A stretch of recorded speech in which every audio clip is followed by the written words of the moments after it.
بسم اللہ الرحمن الرحیم۔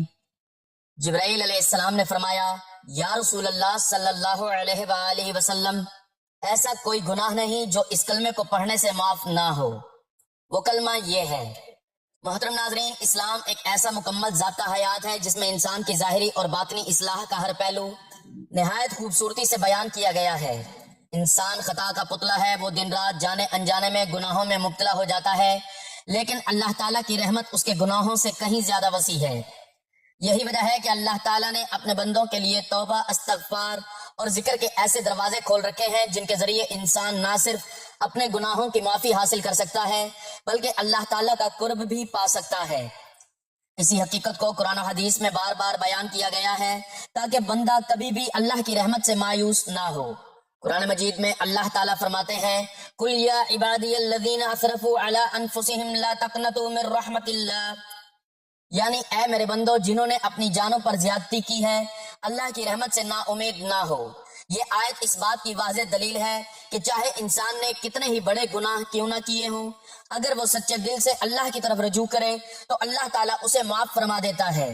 اسی طرح ایک اور مقام پر ارشاد ہوتا ہے، وَهُوَ الَّذِي يَقْبَلُ التَّوْبَةَ عَنْ عِبَادِهِ، یعنی وہی ہے جو اپنے بندوں کی توبہ قبول فرماتا ہے۔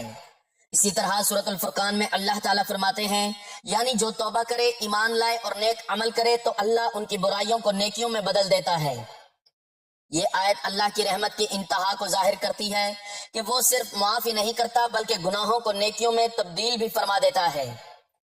اسی طرح سورۃ التحریم میں فرمایا، یا ایھا الذین آمنوا توبوا الی اللہ توبۃ نصوحا، یعنی اے ایمان والو، اللہ کی طرف سچی توبہ کرو۔ احادیث مبارکہ میں بھی استغفار اور ذکر کی بے پناہ فضیلت بیان کی گئی ہے۔ حضور نبی کریم صلی اللہ علیہ وآلہ وسلم نے فرمایا، اللہ تعالیٰ رات کے وقت اپنا ہاتھ پھیلاتا ہے تاکہ دن کا گنہگار توبہ کرے، اور دن کے وقت ہاتھ پھیلاتا ہے تاکہ رات کا گنہگار توبہ کرے۔ اس حدیث سے معلوم ہوتا ہے کہ اللہ تعالیٰ ہر وقت اپنے بندوں کی توبہ کے انتظار میں رہتا ہے۔ ایک اور حدیث میں فرمایا، جو شخص کثرت سے استغفار کرتا ہے، اللہ تعالیٰ اس کے لیے ہر تنگی سے نکلنے کا راستہ بنا دیتا ہے۔ اسی طرح ایک عظیم حدیث قدسی میں اللہ تعالیٰ فرماتا ہے، اے ابن آدم، اگر تیرے گناہ آسمان کی بلندیوں تک پہنچ جائیں پھر تو مجھ سے معافی مانگے تو میں تجھے معاف کر دوں گا۔ یہ حدیث اللہ تعالیٰ کی بے پایہ رحمت اور معافی کی وسعت کو واضح کرتی ہے۔ محترم ناظرین، اگرچہ انسان خطاؤں اور گناہوں کا پتلا ہے مگر اللہ تعالیٰ کی رحمت اس کی خطاؤں سے کہیں زیادہ وسیع اور بے پایہ ہے۔ یہی وہ حقیقت ہے جسے قرآن مجید اور احادیث مبارکہ بار بار بیان کرتی ہیں کہ اللہ تعالیٰ اپنے بندوں کو مایوسی کی طرف نہیں بلکہ امید، توبہ اور رحمت کی طرف بلاتا ہے۔ انسان کی زندگی میں ایسے لمحات آتے ہیں جب وہ اپنے گناہوں کے بوجھ تلے دب جاتا ہے، اسے محسوس ہوتا ہے کہ اس کی خطائیں اتنی زیادہ ہیں کہ شاید اب معافی ممکن نہیں، مگر یہی وہ مقام ہے جہاں اسلام انسان کے دل میں امید کا چراغ روشن کرتا ہے۔ اللہ تعالیٰ فرماتا ہے، اے میرے بندو، جنہوں نے اپنی جانوں پر زیادتی کی ہے، اللہ کی رحمت سے نا امید نہ ہو جاؤ، بے شک اللہ سب گناہوں کو معاف کر دیتا ہے۔ یہ آیت دراصل ہر اس دل کے لیے پیغام ہے جو ندامت سے بھرا ہوا ہے اور اپنے رب کی طرف پلٹنا چاہتا ہے۔ رسول اللہ صلی اللہ علیہ وآلہ وسلم نے بھی اپنی امت کو بارہا یہ خوشخبری سنائی کہ اللہ تعالیٰ اپنے بندوں کی توبہ کو بہت پسند کرتا ہے۔ ایک حدیث میں نبی کریم صلی اللہ علیہ وآلہ وسلم نے فرمایا کہ اگر بندہ آسمان تک گناہ کر لے اور پھر سچے دل سے توبہ کرے تو اللہ تعالیٰ اسے معاف فرما دیتا ہے۔ یہ بات اس حقیقت کو واضح کرتی ہے کہ اللہ تعالیٰ کی رحمت کی کوئی حد نہیں۔ انسان چاہے کتنا ہی گنہگار کیوں نہ ہو، اگر وہ اپنے رب کے سامنے عاجزی کے ساتھ جھک جائے، آنکھوں میں ندامت کے آنسو لے آئے اور سچے دل سے معافی مانگے تو اللہ تعالیٰ اس کی توبہ قبول فرما لیتا ہے۔ یہی وجہ ہے کہ اسلام میں توبہ کا دروازہ ہمیشہ کھلا رکھا گیا ہے۔ اکثر لوگ یہ سمجھتے ہیں کہ ان کے گناہ بہت زیادہ ہیں، اس لیے شاید اب ان کے لیے بخشش کا کوئی راستہ باقی نہیں رہا، لیکن حقیقت یہ ہے کہ شیطان انسان کو اسی طرح مایوس کرنے کی کوشش کرتا ہے۔ وہ انسان کے دل میں یہ خیال ڈالتا ہے کہ تم بہت گنہگار ہو، اب اللہ تمہیں معاف نہیں کرے گا، حالانکہ اسلام کا پیغام اس کے بالکل برعکس ہے۔ اللہ تعالیٰ اپنے بندے کی ایک سچی توبہ کو اس قدر پسند فرماتا ہے کہ اس کے گناہوں کو نہ صرف معاف کر دیتا ہے بلکہ بعض اوقات انہیں نیکیوں میں بھی بدل دیتا ہے۔ یہ اللہ تعالیٰ کی رحمت اور مہربانی کا وہ درجہ ہے جس کا تصور بھی انسان کے لیے حیرت انگیز ہے۔ رسول اللہ صلی اللہ علیہ وآلہ وسلم نے ایک مثال بیان فرمائی، کہ اللہ تعالیٰ اپنے بندے کی توبہ سے اس شخص سے بھی زیادہ خوش ہوتا ہے جو کسی ویران صحرا میں اپنی کھوئی ہوئی اونٹنی اچانک پا لے۔ ذرا تصور کیجئے کہ ایک شخص صحرا میں اکیلا رہ جائے، اس کا سامان اور سواری سب کچھ کھو جائے اور پھر اچانک اسے وہ سب واپس مل جائے تو اس کی خوشی کیسی ہوگی؟ نبی کریم صلی اللہ علیہ وآلہ وسلم نے فرمایا کہ اللہ تعالیٰ اپنے بندے کی توبہ سے اس سے بھی زیادہ خوش ہوتا ہے۔ یہ مثال ہمیں یہ سمجھاتی ہے کہ اللہ تعالیٰ اپنے بندوں سے کس قدر محبت کرتا ہے اور انہیں اپنی رحمت میں واپس آتا دیکھ کر کس قدر خوش ہوتا ہے۔ گناہ انسان کی کمزوری ہے مگر توبہ اس کی طاقت ہے۔ جو شخص اپنے گناہوں کو پہچان لیتا ہے اور اللہ کے سامنے جھک جاتا ہے وہ دراصل کامیابی کے راستے پر چل پڑتا ہے۔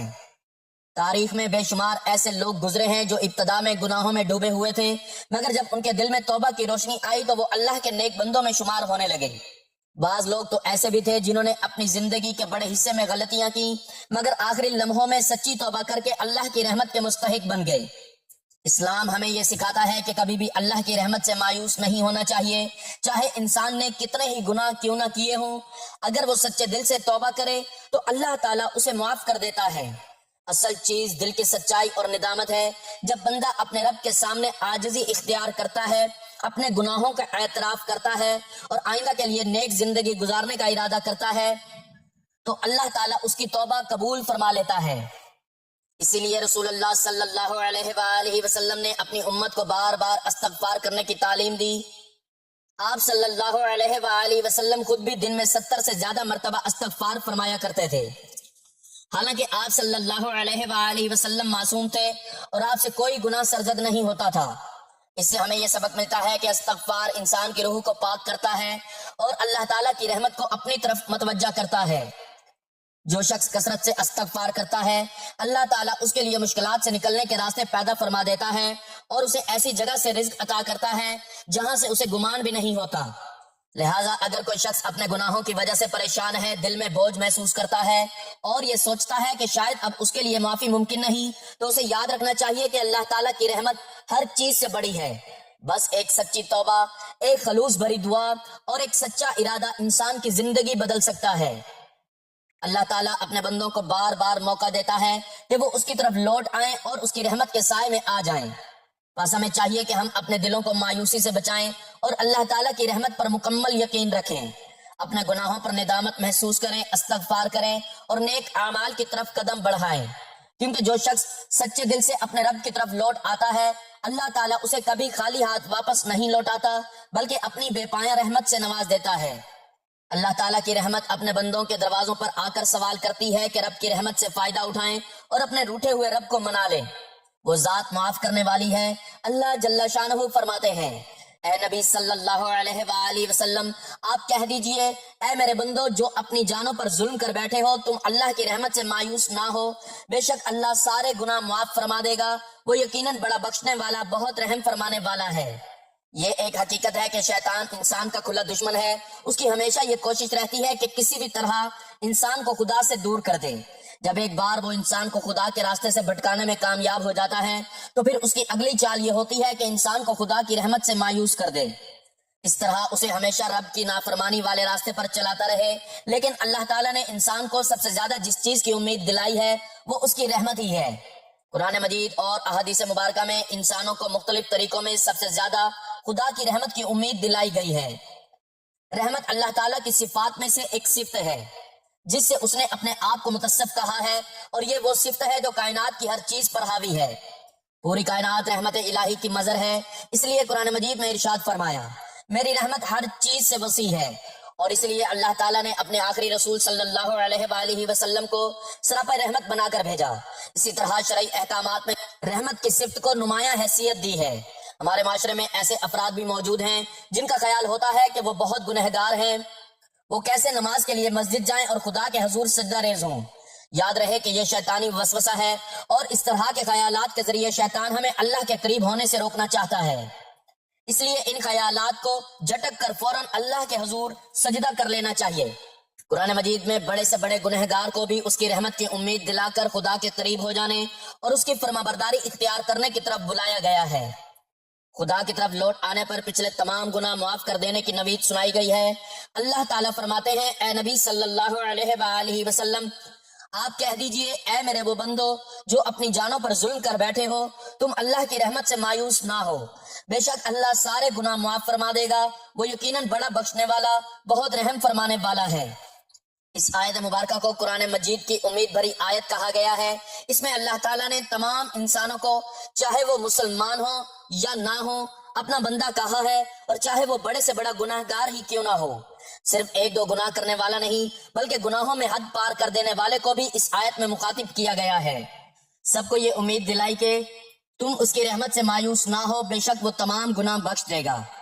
حضرت ابو ہریرہ رضی اللہ تعالیٰ عنہ ایک حدیث روایت کرتے ہیں کہ رسول اللہ صلی اللہ علیہ وآلہ وسلم نے ارشاد فرمایا، جب اللہ نے مخلوق کو پیدا کیا تو اپنی کتاب میں جو اس کے عرش کے پاس رکھی ہوئی ہے اپنے بارے میں لکھا کہ میری رحمت میرے غضب پر غالب رہے گی، یعنی اللہ تعالیٰ کو انسانوں کو سزا دے کر نہیں بلکہ انہیں معاف کر کے خوشی ہوتی ہے۔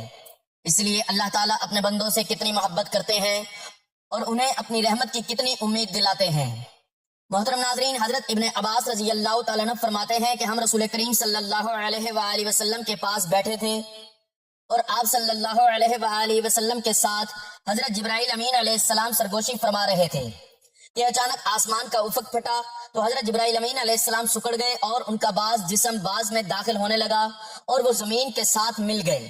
بس اچانک ایک فرشتہ رسول اللہ صلی اللہ علیہ وآلہ وسلم کے سامنے نمودار ہوا اور عرض کی، اے محمد صلی اللہ علیہ وآلہ وسلم، آپ کا رب آپ کو سلام فرماتا ہے اور اختیار دیتا ہے کہ آپ صاحب حکومت نبی بنے یا عبادت گزار بندہ۔ رسول کریم صلی اللہ علیہ وآلہ وسلم نے فرمایا، اسی وقت حضرت جبرائیل امین علیہ السلام نے اپنے ہاتھ کے ساتھ اشارہ کیا کہ پستی اختیار کی جائے۔ بس میں نے پہچانا کہ یہ مجھے نصیحت کر رہے ہیں، بس میں نے کہا عبادت گزار نبی بننا چاہتا ہوں۔ بس وہ فرشتہ آسمان کی طرف چڑھ گیا۔ پھر میں نے کہا، اے جبرائیل، میں تم سے اس کے متعلق پوچھنا چاہتا تھا، مگر جب میں نے تیرا حال دیکھا تو رک گیا۔ اے جبرائیل، یہ کون تھا؟ حضرت جبرائیل نے عرض کی، یہ اسرافیل علیہ السلام تھے۔ جس دن سے اللہ تعالیٰ نے ان کو پیدا فرمایا تب سے یہ خدا تعالیٰ کے حضور صف بستہ کھڑے ہیں اور خدا تعالیٰ کے سامنے کبھی نظر نہیں اٹھائی۔ اس کے اور اللہ تعالیٰ کے درمیان نور کے 70 حجاب ہیں، کوئی نور بھی ایسا نہیں مگر جب یہ اس قریب ہو جائے تو جل جائے۔ لوح محفوظ اس کے سامنے ہے۔ جب اللہ تعالیٰ آسمان میں یا زمین میں کسی شے کا حکم دیتے ہیں تو لوح محفوظ بلند ہو جاتے ہیں، بس یہ اپنی پیشانی کو حرکت دیتا ہے اور اس میں نظر کرتا ہے، اگر وہ حکم میرے متعلق ہو تو یہ مجھے حکم دیتا ہے، اور میکائیل علیہ السلام کے متعلق ہو تو اسے حکم دیتا ہے، اور اگر ملک الموت حضرت اسرائیل علیہ السلام کے متعلق ہو تو اسے حکم دیتا ہے۔ نبی کریم صلی اللہ علیہ وآلہ وسلم نے فرمایا، حضرت میکائیل علیہ السلام کس کام پر مامور ہے؟ عرض کیا نباتات اور بارش پر۔ میں نے کہا ملک الموت کس کام پر مقرر ہے؟ عرض کیا روح کے قبض کرنے پر۔ حضرت جبرائیل امین علیہ السلام نے عرض کی، میں نے گمان کیا اسرافیل کے اترنے کے متعلق کہ قیامت کے قائم ہونے کا وقت آن پہنچا ہے، اور آپ نے جو میرا حال دیکھا ہے یہ قیامت کے قائم ہونے کے خوف سے تھا کہ شاید حضرت اسرافیل علیہ السلام آپ صلی اللہ علیہ وآلہ وسلم کے پاس قیامت کے ہونے کی اطلاع دینے کے لیے نازل ہوئے ہیں۔ ایک شخص حضرت علی رضی اللہ تعالیٰ عنہ کے پاس آیا اور اس نے حضرت علی رضی اللہ تعالیٰ عنہ سے ایک بہت ہی عجیب سوال کیا۔ اس نے کہا، کیا اللہ تعالیٰ کے پاس اتنی قدرت ہے کہ دنیا کو چھوٹا کیے بنا اور انڈے کو بڑا کیے بنا پوری دنیا کو انڈے میں بند کر دے؟ حضرت علی رضی اللہ تعالیٰ عنہ اس شخص کا سوال سن کر بہت مسکرائے اور فرمایا، اے بندہ خدا، تو کہہ رہا ہے کہ کیا اللہ ایسا کر سکتا ہے؟ مگر اللہ تعالیٰ نے ایسا کر دیا ہے، مگر تجھے خبر نہیں۔ وہ شخص بہت حیران ہوا اور کہا، وہ کیسے؟ حضرت علی کرم اللہ وجہ الکریم نے فرمایا، تمہاری آنکھ میں جو گول سا موتی ہے وہ انڈے سے بھی چھوٹا ہے، مگر اس سے تم پوری دنیا دیکھ سکتے ہو، کیا ایسا نہیں ہے؟ اس نے کہا، ایسا ہی ہے۔ حضرت علی کرم اللہ وجہ الکریم نے فرمایا، اللہ تعالیٰ نے آنکھ میں پوری دنیا بند کر دی ہے، وہ ہر چیز پر قدرت رکھتا ہے۔ ایک عورت امیر المؤمنین عمر بن خطاب رضی اللہ تعالیٰ عنہ کے پاس آئی اور کہا کہ میں نے اپنے شوہر سے زیادہ اچھا کوئی مرد نہیں دیکھا، رات بھر نماز پڑھتا ہے اور دن بھر نفلی روزے رکھتا ہے۔ چنانچہ حضرت عمر فاروق رضی اللہ تعالیٰ عنہ نے اس کی تعریف کی اور دعائیں دی۔ عورت شرما کر جانے لگی تو حضرت عمر فاروق رضی اللہ تعالیٰ عنہ کے ساتھ بیٹھے۔ حضرت کعب رضی اللہ تعالیٰ عنہ نے کہا کہ دراصل اس عورت نے آپ تک اپنے خاوند کی شکایت پہنچائی ہے کہ آپ اس کے شوہر سے اس کا حق دلائیں۔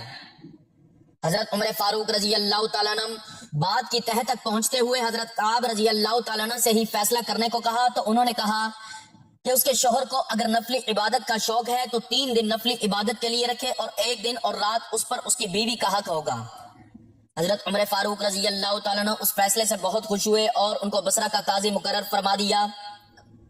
حضرت عائشہ رضی اللہ تعالیٰ عنہا فرماتی ہیں جب حضرت علی شیر خدا ہمارے گھر آتے تھے تو میرے بابا حضرت ابوبکر صدیق سارے کام چھوڑ کر ہمارے گھر آ جاتے اور حضرت علی رضی اللہ تعالیٰ عنہ کا چہرہ دیکھتے تو میں کہتی بابا آپ ہمارے گھر آتے ہو اور چہرہ علی کا دیکھتے ہو، اس کی کیا وجہ ہے؟ تو میرے بابا ابوبکر صدیق نے کہا بیٹی غلطی نہ کرو، میں نے اپنے کانوں سے رسول اللہ صلی اللہ علیہ وآلہ وسلم کو فرماتے سنا ہے کہ علی کا چہرہ دیکھنا عبادت ہے۔ رسول اللہ صلی اللہ علیہ وآلہ وسلم نے فرمایا خواب میں میرے پاس رب کریم کا ایک آنے والا فرشتہ آیا، اس نے مجھے خبر دی، آپ صلی اللہ علیہ وآلہ وسلم نے فرمایا کہ اس نے مجھے خوشخبری دی کہ میری امت میں سے جو کوئی اس حال میں مرے گا کہ اللہ تعالیٰ کے ساتھ اس نے کوئی شریک نہ ٹھہرایا تو وہ جنت میں جائے گا۔ اس پر میں نے پوچھا اگرچہ اس نے زنا کیا ہو، اگرچہ اس نے چوری کی ہو؟ نبی کریم صلی اللہ علیہ وآلہ وسلم نے فرمایا کہ ہاں اگرچہ زنا کیا ہو، اگرچہ چوری کی ہو۔ حضرت کعب بن مالک رضی اللہ تعالیٰ عنہ فرماتے ہیں کہ رسول اللہ صلی اللہ علیہ وآلہ وسلم کی خدمت اقدس میں حضرت جابر رضی اللہ تعالیٰ عنہ حاضر ہوئے اور آپ صلی اللہ علیہ وآلہ وسلم کا چہرہ متغیر پایا۔ حضرت جابر رضی اللہ تعالیٰ عنہ اسی وقت اپنے گھر گئے اور اپنی زوجہ سے فرمایا کہ میں نے دیکھا کہ رسول کریم صلی اللہ علیہ وآلہ وسلم کا چہرہ انور متغیر تھا، میرا خیال ہے کہ بھوک کی وجہ سے ایسا ہے، کیا تیرے پاس کچھ کھانے کو ہے؟ بیوی نے عرض کیا واللہ اس بچے کچے ہوئے آٹے کے سوا اور گھر میں کچھ موجود نہیں۔ حضرت جابر رضی اللہ تعالیٰ عنہ نے اسی وقت بکری کو ذبح کیا اور فرمایا کہ جلدی جلدی گوشت بناؤ اور روٹیاں تیار کر دو۔ جب کھانا تیار ہو گیا تو ایک بڑے پیالے میں رکھ کر حضور اقدس صلی اللہ علیہ وآلہ وسلم کی خدمت میں کھانا حاضر کیا۔ بس اللہ کے نبی صلی اللہ علیہ وآلہ وسلم نے فرمایا کہ اے جابر اپنی قوم کو جمع کرو۔ فرماتے ہیں کہ میں اپنی قوم کو لے کر حضور نبی کریم صلی اللہ علیہ وآلہ وسلم کی خدمت میں حاضر ہوا۔ آپ نے فرمایا کہ ان لوگوں کو الگ الگ ٹولیاں بنا کر میرے پاس بھیجتے رہو۔ اس طرح وہ ٹولیاں بنا بنا کر کھانے لگے۔ جب ایک ٹولی سیر ہو کر کھا لیتی تو دوسری ٹولی آ جاتی، وہ بھی سیر ہو کر کھا لیتی، یہاں تک کہ سب نے کھانا کھا لیا اور برتن میں کھانا جوں کا توں تھا، بلکہ پہلے سے بھی زیادہ موجود تھا۔ جب صحابہ کرام رضی اللہ تعالیٰ عنہ کھانا کھانے لگے تو آپ صلی اللہ علیہ وآلہ وسلم نے فرمایا کہ کھانا کھاؤ مگر ہڈیاں نہ توڑنا۔ پھر آپ صلی اللہ علیہ وآلہ وسلم نے ان ہڈیوں کو جمع فرمایا اور ان پر ہاتھ مبارک رکھا اور کچھ پڑھا جسے میں نے نہیں سنا۔ وہ بکری کان جھاڑتے ہوئے اٹھ کھڑی ہوئی۔ آپ نے فرمایا کہ اے جابر اپنی بکری لے جاؤ۔ حضرت جابر رضی اللہ تعالیٰ عنہ فرماتے ہیں کہ میں اپنی بکری لے کر اپنی بیوی کے پاس آیا تو وہ بولی یہ کیا ہے؟ میں نے کہا واللہ یہ ہماری وہی بکری ہے جس کو ہم نے ذبح کیا تھا۔ حضور اقدس صلی اللہ علیہ وآلہ وسلم کی دعا سے اللہ تعالیٰ نے اس بکری کو زندہ فرما دیا۔ یہ سن کر حضرت جابر رضی اللہ تعالیٰ عنہ کی بیوی نے کہا کہ میں گواہی دیتی ہوں کہ آپ صلی اللہ علیہ وآلہ وسلم اللہ تعالیٰ کے رسول ہیں۔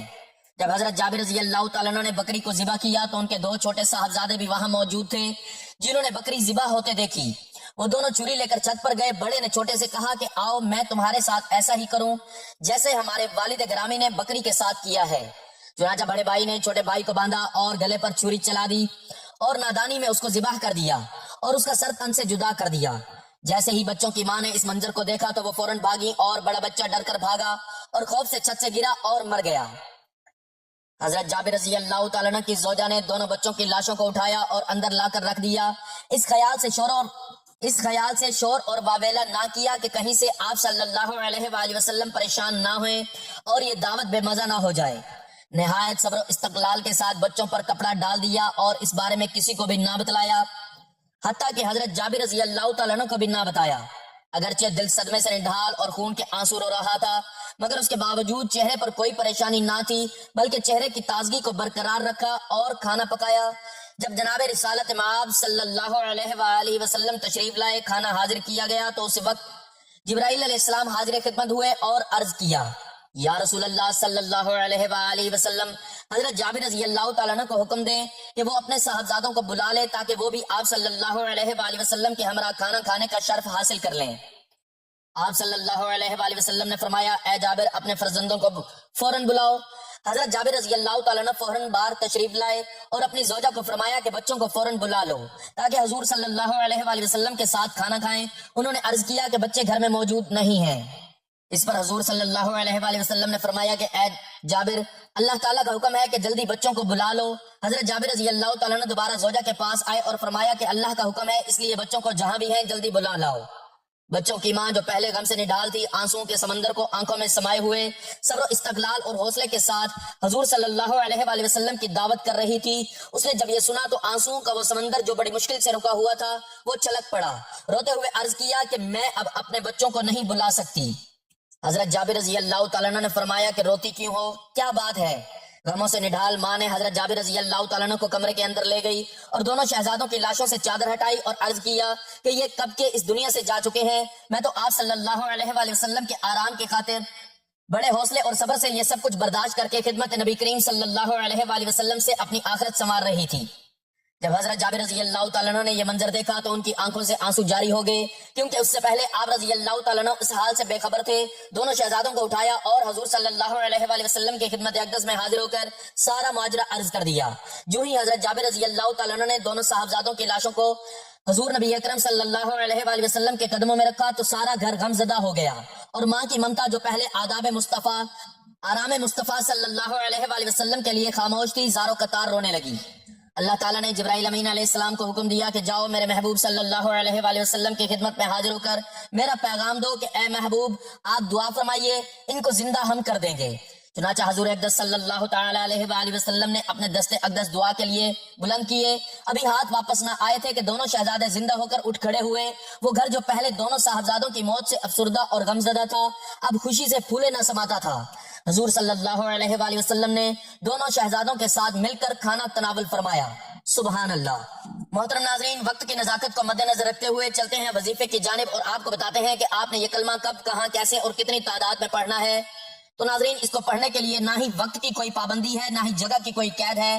آپ کو جب جہاں جیسے وقت مل جائے آپ نے اللہ تعالیٰ کی ذات پر کامل بھروسہ اور مکمل یقین کرتے ہوئے اس عمل کو کرنا ہے۔ اس کے لیے آپ نے سب سے پہلے حضور پاک صلی اللہ علیہ وآلہ وسلم کی ذات اقدس پر درود پاک کا نذرانہ پیش کرنا ہے۔ درود پاک آپ کوئی سا بھی پڑھ سکتے ہیں۔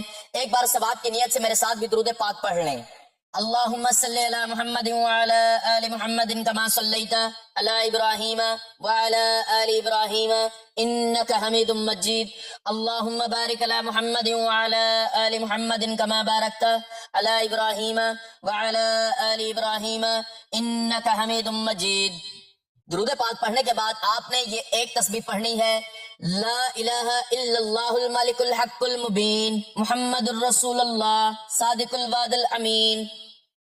اس کو آپ نے ہاتھوں کی انگلیوں پر یا تسبیح کے دانوں پر گن کر پورے 100 مرتبہ پڑھ لینا ہے، اور اس کے بعد آپ نے 21 مرتبہ سبحان اللہ و بحمدہ سبحان اللہ العظیم پڑھنا ہے۔ 21 مرتبہ یہ پڑھنے کے بعد آپ نے ہاتھوں کی انگلیوں پر یا تسبیح کے دانوں پر گن کر پورے 100 مرتبہ استغفر اللہ العظیم پڑھنا ہے، اور آخر میں اتنا ہی درود پاک پڑھنا ہے جتنا عمل کے شروع میں پڑھا تھا۔ ناظرین، آخر میں یہی بات دل میں بٹھا لینی چاہیے کہ اللہ تعالیٰ کی رحمت بہت وسیع ہے اور اس کی بخشش ہر اس بندے کے لیے ہے جو سچے دل سے اس کی طرف رجوع کرتا ہے۔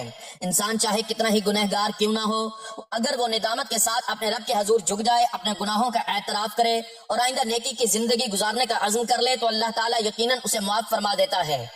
ہمیں کبھی بھی مایوسی کو اپنے دل میں جگہ نہیں دینی چاہیے، کیونکہ مایوسی شیطان کا ہتھیار ہے جبکہ امید اور توبہ مومن کی پہچان ہے۔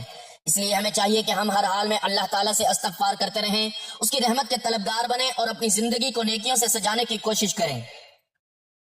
میری اللہ تعالیٰ سے دعا ہے کہ اے اللہ ہم سب کو سچی توبہ کی توفیق عطا فرما، ہمارے چھوٹے بڑے ظاہر و باطن تمام گناہوں کو اپنی رحمت سے معاف فرما دے۔ یا رب ہمارے دلوں کو اپنی یاد سے زندہ کر دے، ہمیں گناہوں سے بچنے کی طاقت عطا فرما اور ہمیں نیک اور صالح زندگی گزارنے والا بنا دے۔ اے اللہ ہمارے والدین، اہل خانہ اور تمام امت مسلمہ کی مغفرت فرما، ہماری مشکلات کو آسان فرما اور ہمیں دنیا و آخرت کی کامیابی عطا فرما، آمین یا رب العالمین۔ اللہ تعالیٰ میرا سنانا اور آپ کا سننا اپنی پاک بارگاہ الہی میں قبول و منظور فرمائے، جو مانگا مقدر فرمائے، جو نہیں مانگ سکے بن مانگے عطا فرمائے، آمین ثم آمین۔ ناظرین، آپ سے گزارش ہے کہ اپنے رزق میں برکت، وسعت اور کشادگی کے لیے اللہ تعالیٰ کے 99 ناموں میں سے کوئی ایک نام لکھ کر کمنٹ سیکشن میں ضرور شیئر کریں۔ اللہ تعالیٰ ہم سب کا حامی و ناصر ہو، آمین، جزاک اللہ۔